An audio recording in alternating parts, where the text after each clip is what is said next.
na sobrang matured mag-isip kaysa isip bata. Na konting pagkakamali lang, away agad. Na never pakikinggan yung side mo, never i-consider yung side mo, ang gusto niya siya lang palagi. Tama! Sa relasyon ka na kapag nakuha mong partner, yung kahit anong daming effort ang ginawa mo sa kanya, kahit gaano kataas yung effort na ginawa mo sa kanya, tutumbasan niya yun. Makikita niya yung density ng pagmamahal na binibigay mo sa kanya. Hindi yung porket naging kayo na, wala na siya. Wala nang pakialam. Nawala na yung dating effort niya, yung pagbibigay niya ng time sa'yo, yung pagbibigay niya ng love sa'yo, wala na.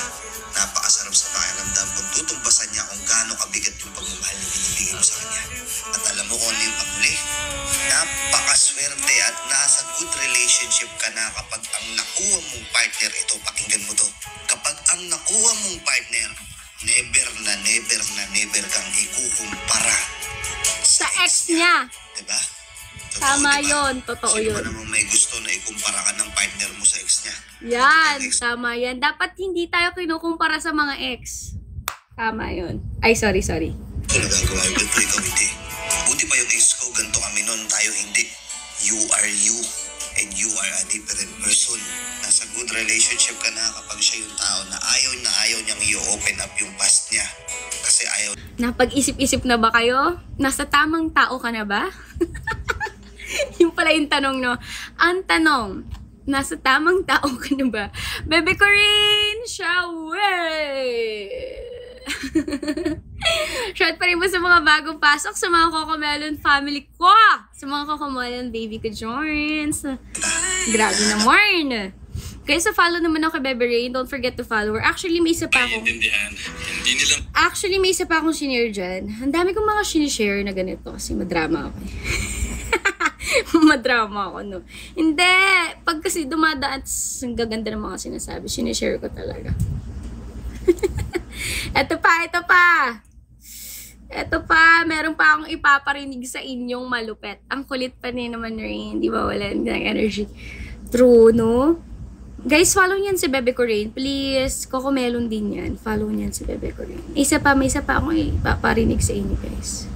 Diyan lang kayo, huwag muna kayong umalis. Sinasaktan ko talaga yung puso nyo. Ito. Dahilan kung bakit nag-iiwalay. Ay, hindi pala to yun. Mali. mali. Short pa rin po sa mga bagong pasok. Hello. Wait lang. Kasi na ba kasi yun? Wait lang. Mute ko lang yung... Na dahilan kung bakit nag-iiwalay yung long-term relationships is that they outgrow each other. You see, parehas na nag-grow ang individual sa isang relationship. But sometimes, lalo na kapag na-expose yung isang tao sa ibang space, is that iba yung pacing ng growth ng isang tao compared sa isa. And hindi mo naman masisisi, hindi mo naman pwedeng pigilan. It's just that sometimes the other person is outgrowing the other person while the other person is still growing pero hindi na kasing bilis ng isa. And what do I mean by growing? So for example, dati you enjoy just chilling 24/7, watching movies, doing the same thing over and over again. But the other person now... In short, guys, since napakinggan ko na to, in short, yung sinasabi ni Kuya kasi, kung ano yung parang sinasabi niya yung reason ng kung bakit daw naghihiwalay yung dalawang long-term na relationship na, yung mga matatagal nang magjojowa, 'di ba? Bakit naghihiwalay pa rin sila? Kagaya na lang ni Catherine Bernardo at Daniel Padilla. Joke lang.